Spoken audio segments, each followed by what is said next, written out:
Alors, ce matin, on va terminer ce que notre frère René a débuté la semaine dernière avec dans Jean, chapitre 4. Et nous allons terminer ce texte, ce grand texte, à partir du verset 27 à 42. Alors, on s'introduit dans la deuxième partie du texte. Alors, Jean, chapitre 4, versets 27 à 42.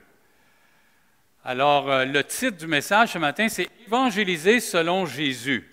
Okay? C'est sûr que Jésus est l'évangéliste par excellence. Okay? C'est lui le modèle. C'est lui qui vraiment nous enseigne de comment faire. Mais dans ce sujet-là, on va voir comme thème ce matin.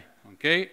3 principes qui rendent Jésus efficace. Qu'est-ce que Jésus fait comme principe pour qu'il soit si efficace? Okay? Il y en a 3 ce matin qu'on va observer. 1, il laisse la liberté aux gens. Okay? Il ne met pas de pression. Tu es libre de dire oui ou non. 2, il va enseigner ses disciples que ça se fait en équipe. Vous allez voir le moissonneur, vous allez voir le laboureur. Alors, ça ne se fait pas tout seul, l'évangélisation. Et le 3e principe, que je crois qui est très important aujourd'hui, c'est la disponibilité. Il faut que tu sois disponible, là. OK? Si tu dis, moi j'ai des heures, puis si ça sort entre les heures, je ne le fais pas, là, c'est sûr que ça fonctionnera plus ou moins bien. Alors, c'est clair qu'avec ces 3 principes-là, on peut voir vraiment que Jésus est efficace. Une des choses qu'on peut voir au verset 27, si vous voulez venir avec moi, bien m'accompagner, verset 27, ceci. Là-dessus, arrivèrent ses disciples et ils furent étonnés de ce qu'il parlait avec une femme. Toutefois, aucun ne dit « Que demandes-tu? De quoi parles-tu avec elle? » Il est clair qu'au verset 8, Jésus, les disciples, ils avaient faim, puis là, les disciples ont été au centre d'achat de Sychar. Okay? Ils arrivaient du centre d'achat, ils ont acheté de la nourriture, puis après avoir fait leurs emplettes, ils reviennent. Puis au verset 27, ça nous introduit maintenant la deuxième partie du texte. Ils furent étonnés. Okay? Puis aucun ne posa de questions. Parce qu'on a vu que par René, la semaine dernière, que la culture juive avec les femmes, hommes-femmes, là, c'était très différent de ce qu'on peut vivre aujourd'hui. Okay? Très, très différent. Puis d'avoir un homme qui parlait à une femme, puis surtout sans témoin, là. OK? Sans témoin, c'est quand même quelque chose. C'est pour ça que moi et Roger, on est responsables de l'évangélisation, puis généralement, les gens me posent toujours la même question. Est-ce qu'on doit faire des visites, mettons, comment on s'y prend si c'est un homme? Est-ce que c'est une femme qui peut y aller? Est-ce que si, mettons, c'est un homme, est-ce qu'on doit y aller juste un homme ou 2 hommes? Alors, c'est tout le temps le même principe. On dit tout le temps que c'est toujours mieux, quand c'est une femme, aller visiter, c'est mieux que ce soit des femmes. Si c'est un homme ou des hommes, c'est mieux toujours homme. Maintenant, ça peut arriver que, comme hier, on a fait une visite et c'est une femme qui m'a accompagné. OK? Fait une visite samedi matin, c'est une femme. C'est sûr que c'était assez facile, c'était ma femme. OK? C'est que c'était quand même... On n'avait pas trop de problèmes, là. Hein? OK? Je me souviendrai toujours, il y avait une dame qui voulait me rencontrer. Parce que des fois, là moi, j'ai dit, je ne peux pas te rencontrer tout seul. Elle a dit, si tu viens avec quelqu'un d'autre, je ne veux pas te rencontrer. OK? C'est quand même quelque chose, là. Hein? Fait que, qu'est-ce qu'on fait des fois? Je lui ai dit, si tu veux me rencontrer tout seul, je n'ai parlé avec ma femme. Ma femme a dit, c'est correct, mais ça va être au restaurant. Une fois. Okay? Une fois, tu vas me rencontrer au restaurant. Après, ça va être des femmes qui vont te rencontrer. Mais à ce moment-là, j'ai trouvé que des fois, c'est mieux quand il y a plusieurs personnes, alors au restaurant, Tim Hortons ou n'importe quelle entreprise où il y a du monde. Okay? Alors, même nous, on fait attention à ça. Surtout quand on lit les journaux, puis vous voyez tout ce qui se passe là. Puis je crois que c'est vrai, l'effet de MeToo, là. Est-ce que vous me comprenez ce que je dis, là? MeToo. Mais des fois, il y a peut-être des gens qui s'introduisent là-dedans avec des mauvais motifs aussi. Fait qu'il faut juste être prudent. Il ne faut pas faire exprès, exemple. OK? Alors, on voit nos amis là, qui sont gênés de parler avec Jésus parce qu'à cause de la culture. Maintenant, le verset 28 introduit notre premier principe, la liberté. Alors, le verset 28, « Alors la femme, ayant laissé sa cruche, s'en alla dans la ville et dit aux gens, « Venez voir un homme qui m'a dit tout ce que j'ai fait et ne serait-ce point le Christ. » Alors, une chose est sûre, si on regarde à partir du verset 1 jusqu'au verset 28, on voit que Jésus, il y a eu toute une discussion, mais il ne met pas de pression. Même si, quand on a vu Nicodème avec moi, si vous avez remarqué, il a laissé Nicodème, même on ne voit même pas que Nicodème a fait une profession de foi. On ne voit même pas que Nicodème a pris une décision là, sur le moment. On ne voit pas ça. Jésus, il les laisse la liberté. C'est important de réaliser ça.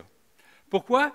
Parce qu'en fin de compte, là, la liberté d'accepter le Seigneur, la liberté d'accepter la bonne nouvelle, c'est le Saint-Esprit qui fait ce travail-là en nous. Okay? Nous, on est juste des outils de travail. Okay? On ne peut pas forcer personne d'accepter Jésus.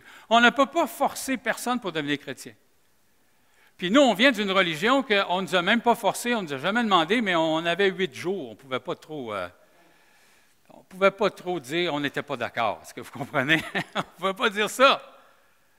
Mais il est clair que la liberté, c'est un élément important. C'est l'œuvre du Saint-Esprit. Il y a juste lui qui peut convaincre quelqu'un. Il y a juste lui qui peut vraiment atteindre notre conscience à ce moment-là. Mais malheureusement, dans l'histoire de l'Église, ça n'a pas toujours été comme ça. Je ne sais pas si vous avez lu un peu dans ce sujet de l'histoire de l'Église, mais avant 300 ans, c'était très dangereux pour ta vie si tu devenais chrétien. Puis là, il y a un homme qui s'est converti, un empereur romain qui s'appelle Constantin. Il semblerait qu'il s'est converti, là. Je peux pas vous dire, là. OK? Lui, il s'est converti, fait que c'était un dirigeant, et il semblerait qu'après 300 ans, c'était très, très dangereux de ne pas être chrétien. Alors, je peux vous dire que tu devenais chrétien assez rapidement. OK? Puis, pensez à l'histoire, là, si vous regardez ça là, depuis 2000 ans, pensez à l'Inquisition. Là. Quand les Espagnols ont rentré en Amérique du Sud, là, hein? Hey, les gens ils faisaient des professions de foi par la torture. Tu étais prêt tout de suite à signer avec ton sang, là, c'est sûr. Mais est-ce que tu gagnais le cœur des gens? Parce que vous vous souvenez avec René, quand il nous a parlé qu'aujourd'hui, c'est où qu'on adore? Où est-ce qu'il est le temple de Dieu? En nous, dans notre cœur. Alors, dans ce sens-là, malheureusement dans l'histoire, puis même plus proche de chez nous, je dirais qu'on a eu les pensionnats là, pour les Premières Nations. On a eu les pensionnats des Inuits, que la religion voulait faire tout de ce monde-là des petits chrétiens. Tu sais, quand tu dis là qu'il y a des gens qui ont dit que les Indiens, les Autochtones, ils n'avaient pas d'âme. Ah, il faut que tu pousses ça loin, là. Hein? Ça veut dire que tu n'as pas d'âme, là, c'est comme si tu étais un animal. C'est quand même quelque chose. Puis ça ne fait pas longtemps, là. Peut-être 60, 50, 60, 70 ans, les gens ils devenaient chrétiens par obligation. Mais ce n'est pas ça que les Écritures nous enseignent. Les Écritures nous enseignent la liberté. Maintenant, la liberté, quand même, elle a des responsabilités. Est-ce que vous êtes d'accord avec ça? Ça, des fois, on dit, moi, je veux être libre, mais je ne veux pas accepter les responsabilités qui vont avec ça. Ça ne fonctionne pas. Tu sais, tu peux faire beaucoup d'enfants si tu veux. Je suis libre d'en faire. Il n'y a pas de nombre. Mais ta responsabilité, c'est quoi? C'est d'en prendre soin puis de les nourrir. Okay? Tu ne peux pas juste faire des enfants puis organisez-vous, là. Alors, c'est la même chose pour nous. Quand les gens disent oui ou non à l'Évangile, quand les gens disent un non à l'Évangile, il faut qu'ils comprennent qu'ils ont des responsabilités. Il faut qu'ils comprennent que ça va les amener sur un chemin qui ne va pas au ciel. OK? Hébreux 7, 29. Alors, si vous voulez tourner pour certaines personnes, juste pour que vous puissiez voir, Hébreux 7, 29. Hébreux 9, 27, c'est-à-dire. OK? Hébreux 7, 27. 9, excusez-moi, merci. On va l'avoir en gang, là, on va réussir. Ah, il y a des fois comme ça, là. Et comme il est réservé aux hommes de mourir une seule fois, après quoi vient le jugement. Okay? Quand tu meurs, là, tu ne restes pas dans la terre. Ton âme se détache du corps, puis va rencontrer son Créateur. Alors, c'est là que c'est important. Puis les gens, combien de fois des gens m'ont dit, « Ah, moi, là, je vais arranger ça le ciel après que je sois mort, quand je vais rencontrer mon Créateur. » C'est-tu une bonne nouvelle de penser comme ça? C'est très mauvais. Parce que ça ne marche pas comme ça. Tu dois régler ça avant de partir de ce monde. C'est important de réaliser cela. Alors, je te dis tout de suite, si tu penses que tu vas régler ça, là, c'est un procès, hein, il vient le jugement, tu as besoin du meilleur avocat au monde. OK? Puis c'est qui le meilleur avocat pour cela, ce contexte-là, ce dossier-là? Il y en a juste un. C'est Jésus. Si tu n'as pas Jésus comme avocat, là, je te le dis, tu vas être perdant. Puis qu'est-ce qui est une bonne nouvelle de Jésus? Il n'a jamais perdu une cause. Ah, c'est pas une bonne nouvelle, ça? Hey, nous autres, là, avec tout ce qu'on vit, là, avec les avocats, on a perdu à quelques endroits, là. Mais avec Jésus, tu ne perds pas. Alors ce matin, c'est important de réaliser cela. Tu peux dire, je vais attendre pour prendre cette décision-là. Il n'y a pas de problème non plus. Il y a un soir, j'étais dans une maison, puis on prêchait l'Évangile, puis le monsieur était là devant moi. Puis là, lui, j'ai dit, je fais toujours un petit retour sur notre discussion. J'ai dit, est-ce que tu crois que tu étais un pécheur? Il dit, oui. J'ai dit, donne-moi un exemple d'un péché. Ben, des fois, je compte des mensonges. Fait qu'au moins, on s'entendait. Est-ce que tu sais, à cause que tu es un pécheur, qu'est-ce qui va t'arriver? Je vais être séparé de Dieu. Je n'irai pas au ciel. Puis, qu'est-ce que tu as besoin? Il dit, ce que j'ai besoin, c'est d'un sauveur, puis d'un Seigneur qui s'appelle Jésus. Puis là, je pose toujours la question qui tue. Est-ce que tu es prêt à demander à Jésus de te sauver puis qu'il devienne ton Seigneur? Généralement, on entend les mouches voler. C'est un moment qui est vraiment... Moi, de façon d'une autre, moi, je trouve ça un miracle. Je trouve toujours ça miraculeux quand je vis ça parce que celui que je dis, là, il faut que tu parles à Jésus, il ne l'a jamais vu. Il ne l'a jamais entendu. Ça prend de la foi, là. Alors, il me regarde, il me dit, je ne suis pas prêt. OK? Il sait tout ça, mais il dit, je ne suis pas prêt. J'ai dit, est-ce que tu sais, si tu meurs en sortant d'ici, avec la décision que tu as prise, qu'est-ce qui va t'arriver? Il dit, oui, je le sais, je m'en vais en enfer. Je ne suis pas sûr qu'il savait. Parce que s'il aurait vraiment su, là, qu'est-ce que tu fais quand tu crois que tu vas aller en enfer? Tu pries. Hein? Moi, le jour que le Seigneur a touché mon cœur pour ça, à un moment donné, j'ai eu peur de traverser les rues. Pourquoi? Pourquoi j'ai eu peur de traverser les rues? Vous pensez, papa me fait frapper? Tu meurs là, sans Jésus. Tu es fait pour l'éternité, puis tu ne reviendras pas, tu es mort. Dans ce sens-là. Alors, qu'est-ce qu'on peut voir? C'est qu'on doit laisser la liberté aux gens. Puis même des fois, d'autres fois, ça m'est arrivé. Je dis à la personne, si tu ne veux pas le faire, je comprends ça. Mais c'est des grandes décisions. Mais peut-être que tu peux le faire ce soir dans ta chambre toute seule. Tu sais, on encourage les gens. On peut encourager, mais on ne peut pas forcer les gens. Tu sais. Si on pourrait les forcer, là, hein, on ferait la job. On s'arrangerait pour qu'ils disent oui. Mais ce n'est pas ça. C'est qu'on ne peut pas forcer les gens. Et ça, c'est important. Alors, le premier principe, il faut être très conscient qu'on ne peut pas forcer les gens, mais nous pouvons les inviter à venir. C'est important de réaliser cela.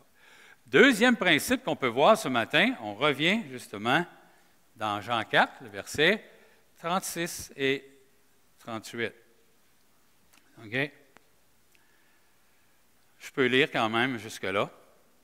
Alors, verset 30, « Ils sortirent de la ville et vinrent vers lui. Pendant ce temps, les disciples le pressaient de manger, disant, « Rabbi, mange. » Mais il leur dit, « J'ai à manger une nourriture que vous ne connaissez pas. » Les disciples se disaient donc les uns les autres, « Ah, quelqu'un lui aurait-il apporté à manger? » Jésus leur dit, « Ma nourriture est de faire la volonté de celui qui m'a envoyé et d'accomplir son œuvre.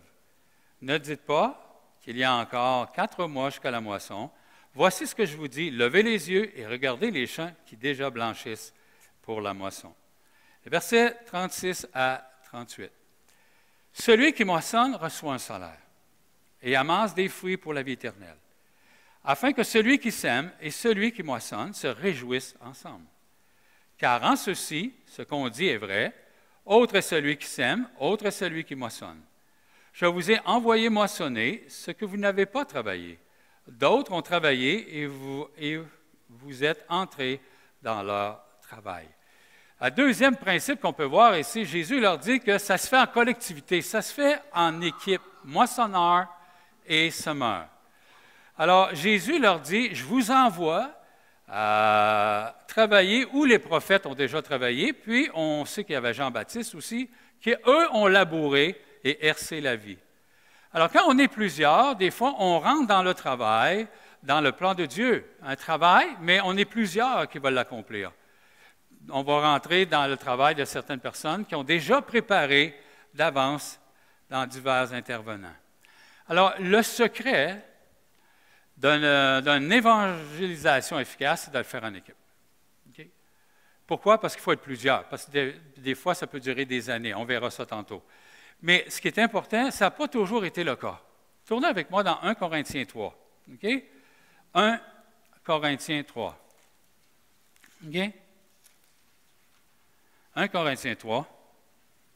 Juste pour nous démontrer que ça se fait en équipe, mais il semblerait que les Corinthiens, ils n'avaient pas compris ça, eux, les Corinthiens. OK? Alors, vous avez 1 Corinthiens chapitre 3, verset 1. Pour moi, frères, ce n'est pas comme à des hommes spirituels que j'ai pu vous parler, mais comme à des hommes charnels, comme à des enfants en Christ. Je vous ai donné du lait, non de la nourriture solide, car vous ne pouviez pas la supporter et vous ne pouvez même pas à présent, parce que vous êtes encore charnels. En effet, puisqu'il y a parmi vous de la jalousie, des disputes, n'êtes-vous pas charnels et ne marchez-vous pas selon l'homme. Quand l'un dit « je suis de Paul », l'autre dit « je suis d'Apollos », n'êtes-vous pas des hommes? Qu'est-ce donc Apollos et qu'est-ce donc Paul? Des serviteurs par le moyen duquel vous avez cru, selon que le Seigneur l'a donné à chacun. J'ai planté, Apollos a arrosé, mais Dieu a fait croître. En sorte que ce n'est pas celui qui plante qui est quelque chose, ni celui qui arrose, mais Dieu qui fait croître. Celui qui plante et celui qui arrose sont égaux, et chacun recevra sa propre récompense selon son travail, son propre travail. Car nous sommes ouvriers avec Dieu, vous êtes le champ de Dieu, l'édifice de Dieu. Alors, il semble ici que les Corinthiens n'avaient pas compris qu'il fallait travailler en équipe.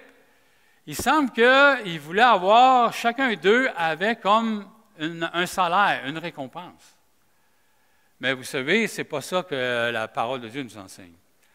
Puis il faut se dire aussi, on est prêt à lancer la pierre aux Corinthiens, mais l'évangélisation, là,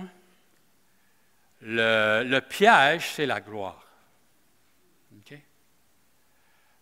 Bientôt, mon 3e livre, il va être écrit. Je vais avoir la première copie en janvier 2023. OK? Puis c'est vous, vu que mon église locale, c'est vous qui allez l'avoir le premier. OK? Fait que je ne veux pas qu'il y ait d'autres personnes là avant vous. OK? Et puis, j'ai négocié, je suis en train de négocier avec Sembec, alors on va le vendre 15 $, puis il y a 3 $ qui vont aller à Sembec pour la formation. C'est comme un retour. J'ai appris beaucoup, j'ai reçu beaucoup, on a reçu beaucoup, on doit apprendre à redonner.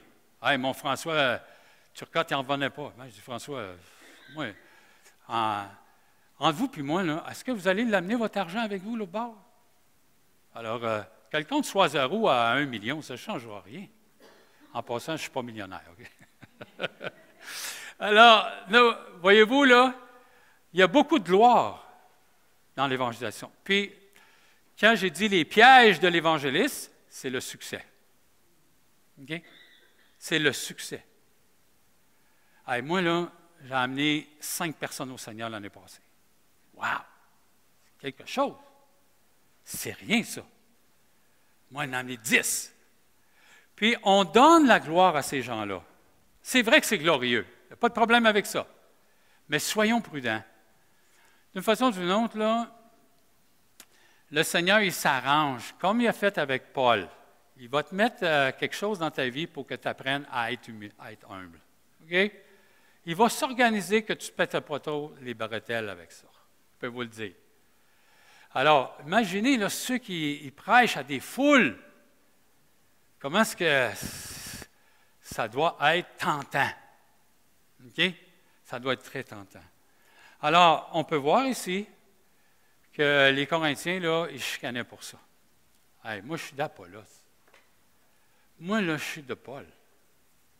Puis dans notre monde, là, hein, moi, je suis d'un tel, puis moi, je suis d'un autre tel. Non, ça ne marche pas comme ça. Ce sont juste des ouvriers au service du Seigneur.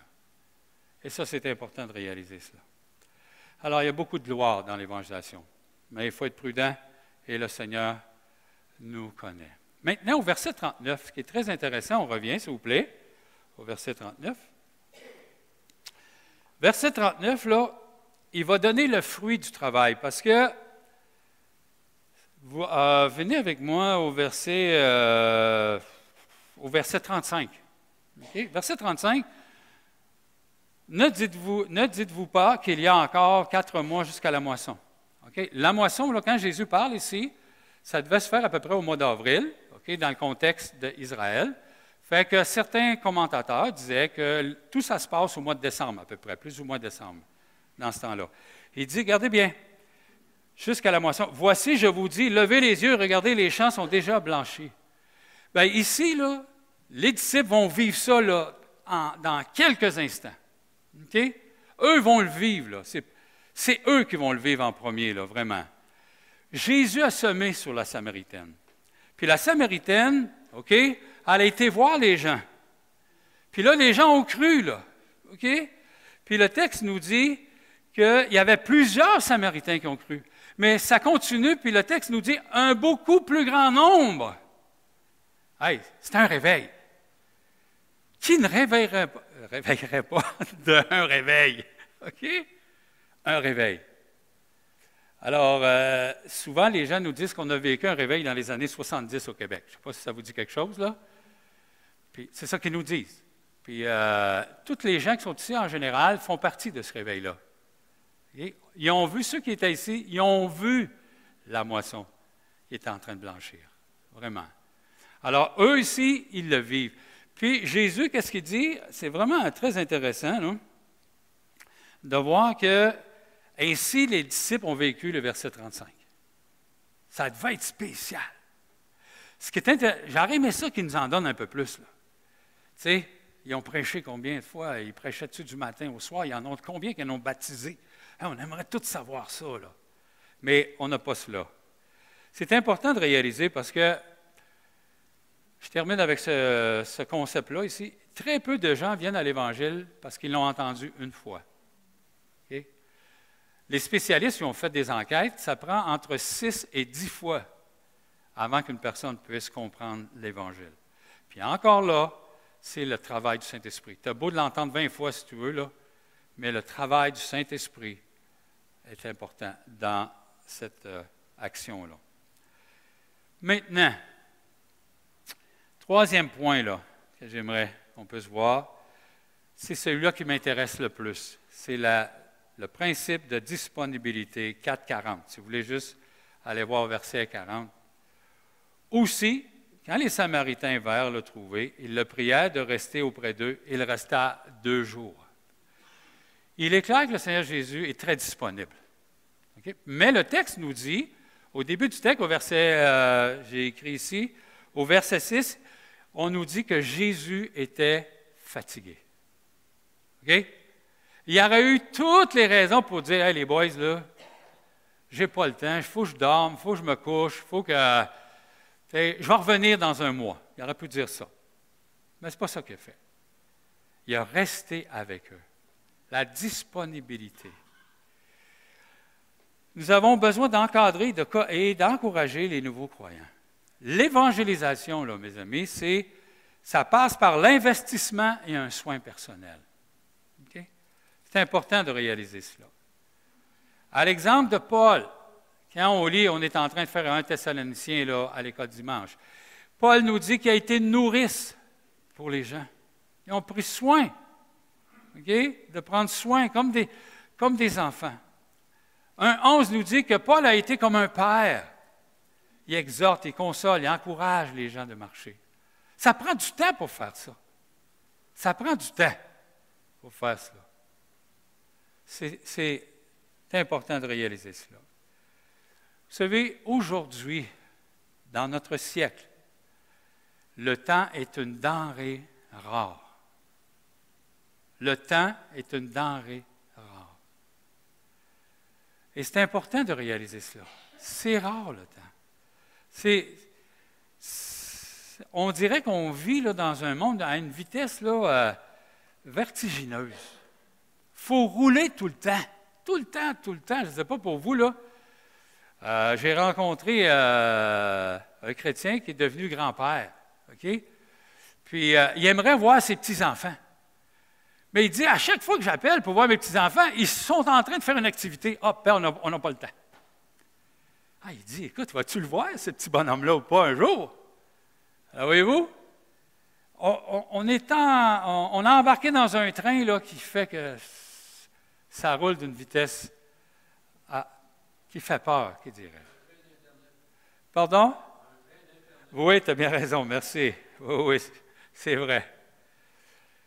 Chez moi, j'ai un livre de Alfred Cohen qui dit, le titre « Où trouvez-vous le temps? » Où vous le trouvez le temps?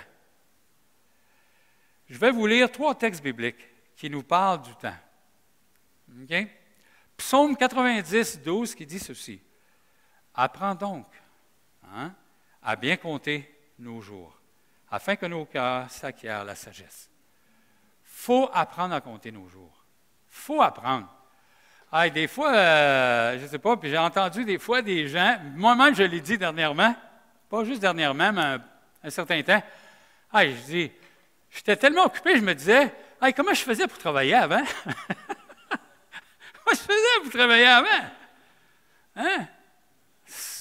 Ben, on trouvait le temps. Tu trouves le temps quand tu as faim. Tu trouves le temps, oui, tu trouves le temps. Alors, il faut bien compter nos jours. On est limité en jours.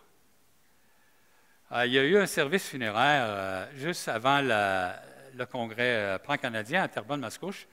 Puis j'ai côtoyé les jeunes pasteurs, puis les jeunes pasteurs ont été très touchés par le témoignage des gens qui disaient face à la personne qui était décédée.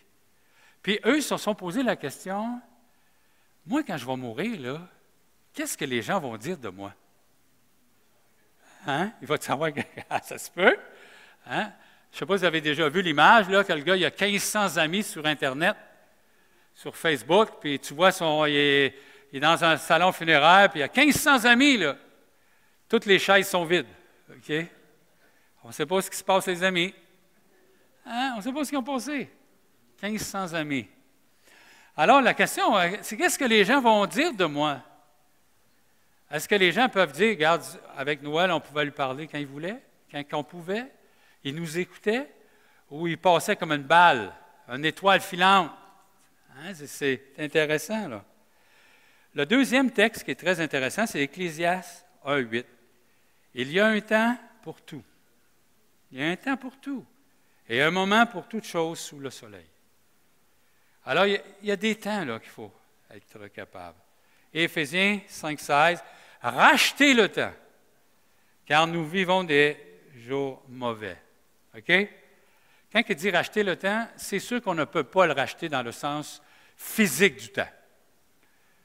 Écoutez, là, on pourrait regarder ça, il y a une minute qui vient de passer, c'est fini, on ne peut pas la reprendre. C'est terminé. Des fois, je fais chauffer mon café, puis je suis devant le four micro-ondes, puis j'attends, là. Là, je me dis, ah, il y a une minute, là, j'ai été ici une minute pour attendre pour le café. Je ne la reprendrai même pas, cette minute-là. Je ne peux même pas la reprendre. Là, je me dis, hey, Noël, comment tu gères ton temps? Hein? Comment tu gères? Combien de minutes là, qu'on fait comme ça, là? Puis on ne peut pas les reprendre. Quand il dit racheter le temps, là, c'est pas le temps, mais c'est les occasions. Vous avez une occasion, prends-les. OK? Tu as une autre occasion, prends-les. C'est ça qu'il est en train de dire. Parce que racheter le temps, on ne peut pas. c'est merveilleux, parce que m'a dit en affaire que ceux qui sont archi-millionnaires, s'il faudrait racheter le temps, ils en rachèteraient du temps, eux autres. Voyez? Ils en rachèteraient. Mais le temps, on ne peut pas le reprendre. Intéressant de voir cela. Alors, ce qu'on peut voir ici, c'est que le verset 42, nous dit ceci. C'est la profession des Samaritains. Regardez le verset 42 maintenant. Et il disait à la femme, « Ce n'est plus à cause de ce que tu as dit que nous croyons, car nous l'avons entendu nous-mêmes, et nous savons qu'il est vraiment, quoi? Le Sauveur du monde. » Wow! Hein? Après avoir passé 2 jours avec ces gens-là, les gens font la profession, c'est le Sauveur du monde. OK? Intéressant. Il n'est pas dit, il est un des sauveurs du monde.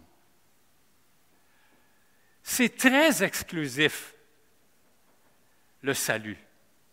Hey, Jésus dit, je suis le chemin. C'est exclusif, là. Ouais, mais tu sais, c'est comme aller au ciel, là, c'est comme aller à Paris. Il y a plusieurs chemins pour y aller. Non, ça ne marche pas comme ça. C'est pour ça que c'est exclusif. Ça donne là, aucun moyen d'autre que celui-là. Fait que tu peux penser que tu vas aller au ciel par tes propres forces, tu peux penser que tu es une bonne personne, ce n'est pas ça le point. Le chemin, ce n'est pas toi, c'est Jésus. Je suis le chemin. Et ça, là, c'est important de réaliser ça. Et nos amis samaritains ici font une profession de foi vraiment qui nous surprend. C'est sûr que nous, là, on a été élevés là-dedans, à quelque part, même s'il y avait des faussetés.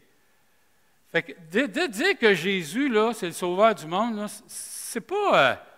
j'ai toujours su, moi, qu'il était le sauveur du monde. J'ai été élevé comme ça avec le petit catéchisme. J'ai toujours su. Ce que je ne savais pas, là, c'est qu'il pouvait être mon sauveur personnel. C'est ça qu'ils ne m'ont jamais enseigné. Mais j'ai toujours su que Jésus était le sauveur du monde. Mais on ne m'avait jamais enseigné qu'il pouvait être ton sauveur personnel. Tu sais, ça fait toute la différence, là, dans ce sens. Alors, peut-être que ce matin, tu n'es pas sûr que Jésus est ton sauveur personnel. Bien, tu peux faire la prière, tu peux lui demander. Tu peux lui demander. C'est important de réaliser cela. Parce que ce qui arrive, quand tu as demandé à Jésus puis qu'il t'ait sauvé, vous avez pu voir que la Samaritaine elle a un témoignage. OK? À un moment donné, j'étais dans une église, j'en ai fait. Bon, puis là, ils m'en demandent, les dirigeants m'ont dit, il y a une jeune fille qui veut se faire baptiser. Bon, j'ai dit, OK, c'est correct, je vais le. Quand je l'ai rencontré, j'ai dit, c'est quoi ton témoignage avec Jésus? Ben, elle dit, je ne sais pas ce que tu veux dire. Je pense que je n'en ai pas de témoignage. Qu'est-ce que ça veut dire, ça? Ça veut dire qu'elle n'a pas rencontré Jésus personnellement. Elle ne le connaît pas. Hein? Si tu n'es pas capable de dire ce que Jésus a fait dans ta vie, bien là, il y a un problème, tu dois te la poser la question ce matin. Si je ne suis pas capable, là, je vais ouvrir une petite fenêtre. OK? Il y a une différence entre donner son témoignage et évangéliser. OK? Très important de réaliser ça. Quand je donne mon témoignage, je dis ce que Jésus a fait pour moi. J'ai reconnu que je suis un pécheur. J'ai reconnu que je n'allais pas au ciel. Est-ce que vous comprenez ça? C'est important. Mais le jour que tu dis, « Hey, toi, es-tu un pécheur? » Voyez-vous, là, vous venez de changer de cadre. Dans ce sens-là. Maintenant, tu peux utiliser ton témoignage pour introduire l'évangélisation. Alors, on va avoir une espèce de déjeuner avec moi et Roger. On va avoir une espèce de déjeuner café-muffin. OK? Le dernier samedi de janvier, pour entendre un témoignage. OK? Fait que si vous venez, vous allez entendre le témoignage de quelqu'un. En passant, là, on sait déjà qui va venir. Mais je ne peux pas vous le dire.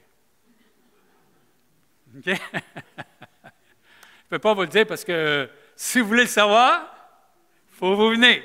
OK? Alors, la personne va donner son témoignage. OK?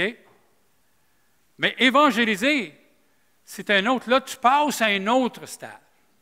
De dire, toi, tu crois-tu que tu es pécheur? Comment tu vois Jésus?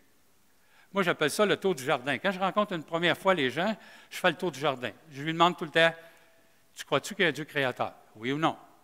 Moi, je commence par ça, dans un contexte que j'ai du temps.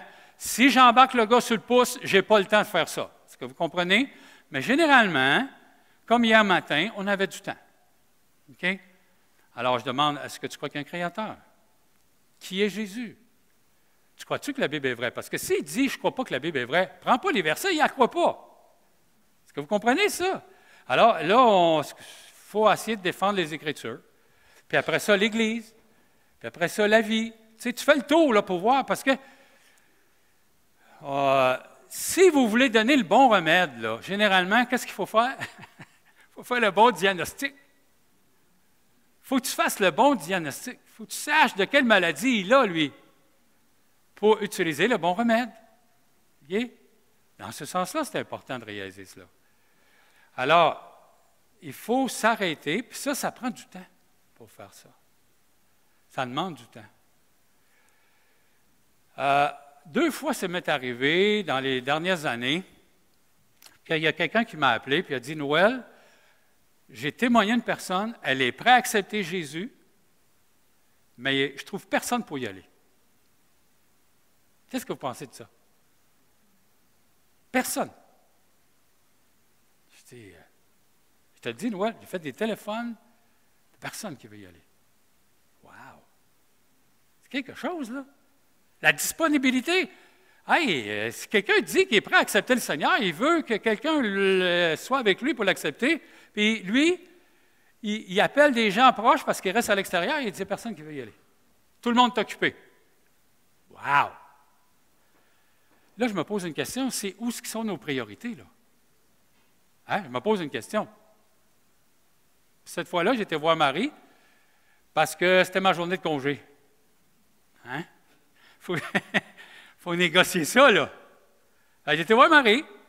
Je dis, Marie, écoute, là, mission spéciale. Jésus m'a appelé au téléphone.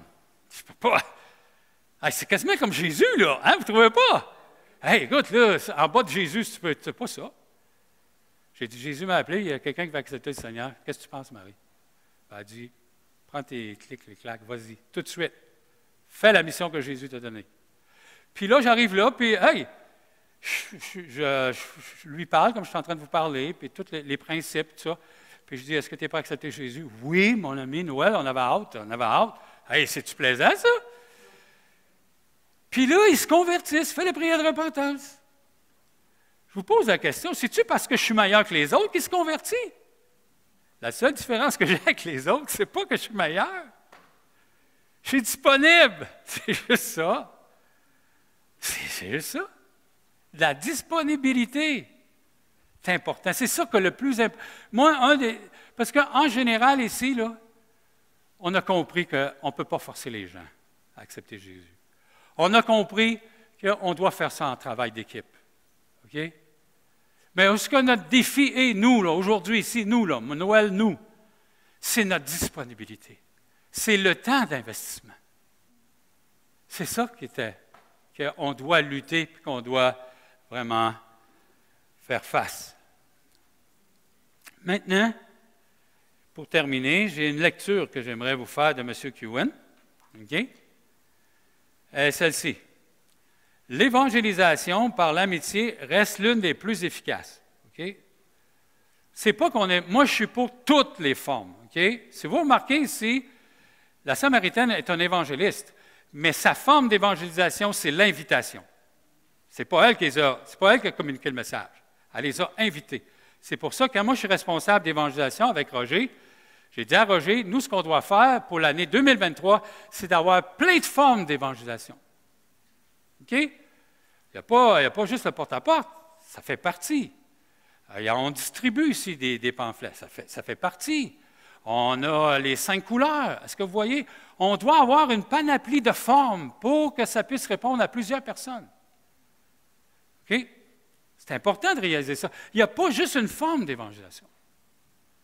Alors, à Pâques, jeudi soir, le jeudi saint, le soir, on va avoir un invité. Je vous dis déjà tout de suite on va avoir un invité. OK? Pourquoi? Parce qu'on veut que les gens invitent, comme la Samaritaine. OK? C'est important de réaliser cela.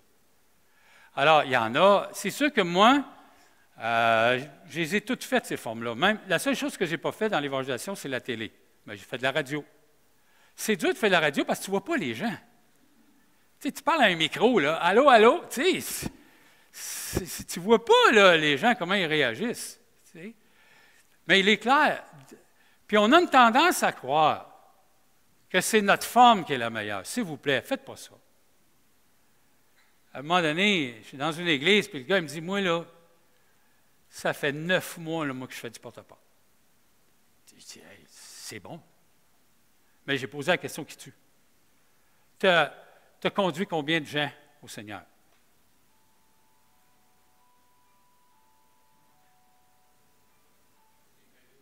Il y a quelqu'un qui me suit? Il y a quelqu'un qui veut me parler? Alors, tu peux faire ça, je n'ai pas de problème. Mais moi, je veux être un gagneur d'âme. Moi, je veux que les gens viennent au Seigneur. Ça ne veut pas dire que les autres forment. Alors, moi, je fais des visites. J'ai eu le privilège, dans 9 mois, d'avoir le privilège que 2 personnes sont venues au Seigneur.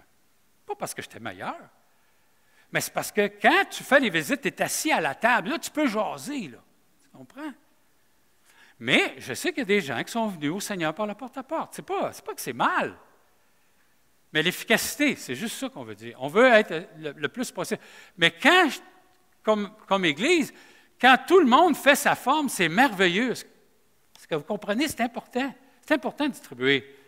Les pamphlets, là, je ne sais pas si vous vous souvenez, mais dans les années 80, il y a eu un projet pan-canadien, d'un océan à l'autre, qu'on devait distribuer un traité à chaque foyer. Je ne sais pas si vous vous souvenez de ça. Moi, je m'en souviens. J'étais à Matane. On a toutes fait les maisons. Puis tu sais, en campagne, des fois, là, ici, des fois, il y a des boîtes à mal, mais des fois, il n'y en a pas de boîte à mal. Il faut porter le pamphlet, on le donnait. Ce qu'on aimait, c'est cogner puis le donner aux personnes. Mais voyez-vous, les Canadiens ne pourront jamais dire qu'ils n'ont pas entendu l'Évangile. Dans les années 80, on a fait un projet semblable. Un traité pour chaque foyer. C'est vraiment bon. Alors, voyez-vous, c'est excellent. Les traités, là, on a besoin. Moi, quand je pense traité, je pense toujours à Jérusalem, dans Actes, chapitre 2, 1 et 2, qui dit que les disciples remplirent Jérusalem de l'enseignement de Jésus. C'est un bon moyen pour faire cela. Alors, notre ami, est-ce que vous me comprenez? Toutes les formes d'évangélisation sont importantes. Quelqu'un me dit, moi, Noël, j'ai de la misère à parler. Es-tu capable d'écrire? Oui, je suis capable d'écrire. Bien, écris ton témoignage. Mets-le dans une enveloppe. Puis mal-le. Gilles Saunier, puis Monique, puis une autre personne à cette île, vous savez, là, pour évangéliser la Basse-Côte-Nord, là, ça ne fonctionne pas, là. Hein? Ça veut dire, il n'y a pas de route. Est-ce que vous comprenez, là? Puis l'hiver, c'est le skidoo. Puis il ne fait pas chaud, là, à skidoo. Alors, eux autres, ce qu'ils ont fait, à chaque semaine, ils ont pris le bottin téléphonique, ils ont trouvé un moyen pour avoir tous les gens qui vivaient sur la Basse-Côte-Nord. Chaque semaine, ils ont pris le témoignage avec des pamphlets, ils ont mis ça dans une enveloppe, puis ils envoyaient je ne sais pas combien par semaine. Puis à un moment donné, on a eu une réponse. Imaginez! On a eu une réponse. Hey! Prenez de la foi pour faire ça, là. Il faut que tu dises, Seigneur, c'est toi qui vas t'arranger avec ça. Fait qu'on a eu une réponse, puis on y a été. C'est pas moi qui ai été cette fois-là, mais l'homme et la femme se sont convertis. C'est les Jonf, la famille Jonf. C'est les parents. Tu sais, vous savez, le jeune homme qui est venu prêcher ici, là, Jonf, avec la piscine, là, puis le bain, puis vous vous souvenez de ça? Vous vous souvenez pas? Peut-être juste moi qui me souviens de ça. Il avait parlé d'une piscine. Il avait parlé de la piscine où il y avait eu le miracle, le gars était descendu dans l'eau, là, tu sais. Ben ça, c'est le fils de ceux qui se sont convertis, voyez-vous? C'est quand même spécial, là. Hein? Hey, Mario Jonf, je m'envoie là-bas, lui. C'était dans un village, lequel village qui restait, là. Il avait écrit Éphésiens 2,8 sur son char. Il faut le faire, là. Moi, j'étais en train de faire du porte-à-porte, j'étais assis dans une maison en train de boire le café puis manger des biscuits. Je voulais passer le char. Wow! Hey, Éphésiens 2:8, qu'est-ce qu'il avait mis ça jaune, noir, en tout cas. Il fallait le faire. Hey, juste pour terminer, là, quand on allait évangéliser, là, le prêtre, le dimanche, il disait, il y a des démons qui sont venus ici, là, cette semaine. Fermez-là la porte, là. Parlez pas avec eux. Hey, il parlait de nous, là. Mais comme des démons, mais quand même. Alors, dans ce sens-là. Alors, je termine. Je vais-tu terminer, là? Hein? Ça fait 2-3 fois que je vais terminer. Alors, M. Kewen dit, ça prend du temps pour faire l'évangélisation par amitié. Comme une plante ne pousse pas sans être arrosée, l'amitié pour croître a besoin de temps. Mais pour cela, il ne faut pas que nous soyons comme la plupart de nos contemporains, toujours en train de courir après le temps. Jésus n'a jamais été stressé. On est d'accord avec ça? Moi, c'est ça que j'aime de Jésus. Il ne court pas. Un humoriste avait dit, je ne sais pas si je l'ai déjà dit ici, si Jésus serait là, hein, il nous arrêterait de courir. C'est pas mal, hein? Parce qu'on ferait juste courir. Dans ce sens-là. Alors, il avait toujours le temps pour l'essentiel, c'est-à-dire pour les œuvres de son Père qu'il avait préparées pour lui. La gestion de notre temps est aussi un point sur lequel nous pouvons ambitionner, c'est ça, d'être ses imitateurs. On doit être imitateurs de Jésus. Jésus a pris le temps. Puis, juste parce qu'on a passé une partie qui est très intéressante aussi, parce que faire la volonté de Dieu, là, dans ce contexte-ci, ce n'est pas juste dans l'évangélisation de faire la volonté de Dieu, on le fait dans d'autres domaines, c'est une nourriture. Si vous remarquez, Jésus était rassasié. C'est pour ça que les gens ils ont dit, « Hey, y a-t-il quelqu'un d'autre qui est venu lui porter de la nourriture? » La volonté de Dieu, dans le contexte de l'évangélisation, vous allez être rassasié. Puis l'être humain, là, il est très difficile à rassasier. C'est impensable. Ça prend un miracle pour être rassasié. OK? Tu as un auto, tu en veux 2. Tu as 1000 piastres, tu en veux 2000. Tu as un bon travail, bien là, tu vas faire d'autres choses pour en avoir plus encore. On n'est pas capable de nous rassasier avec ce qui existe dans ce monde.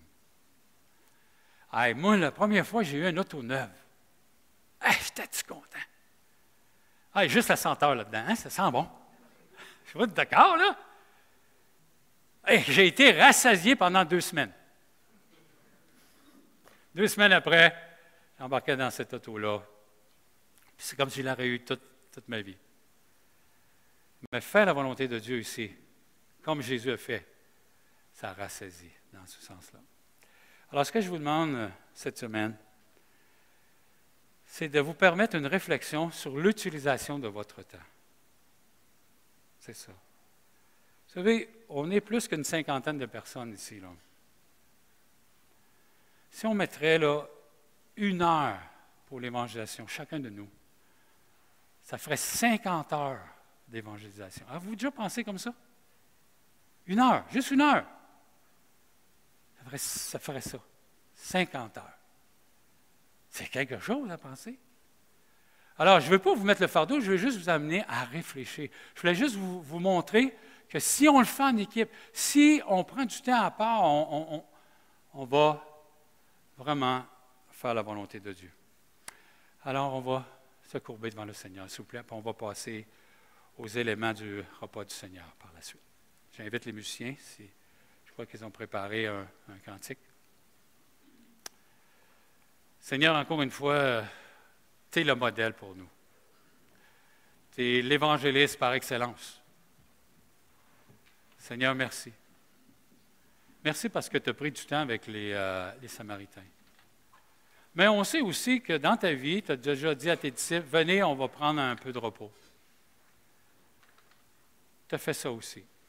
Mais tu es un homme disponible. Alors, Seigneur, sois notre modèle pour nous, d'être disponible, de prendre les occasions, de racheter le temps, de mettre du temps. Et Seigneur, encore une fois, tu as des gens que tu as déjà préparés ici à Victoriaville, dans les Bois-Francs. Et je te remercie déjà pour l'année 2022, de tout ce que tu as fait parmi nous, puis les contacts qu'on a eus, puis l'opportunité qu'on a eue de pouvoir partager ta bonne nouvelle. Mais ce matin, je te prie pour l'année 2023, l'année qui s'en vient. Alors, donne-nous la grâce, le courage, la force.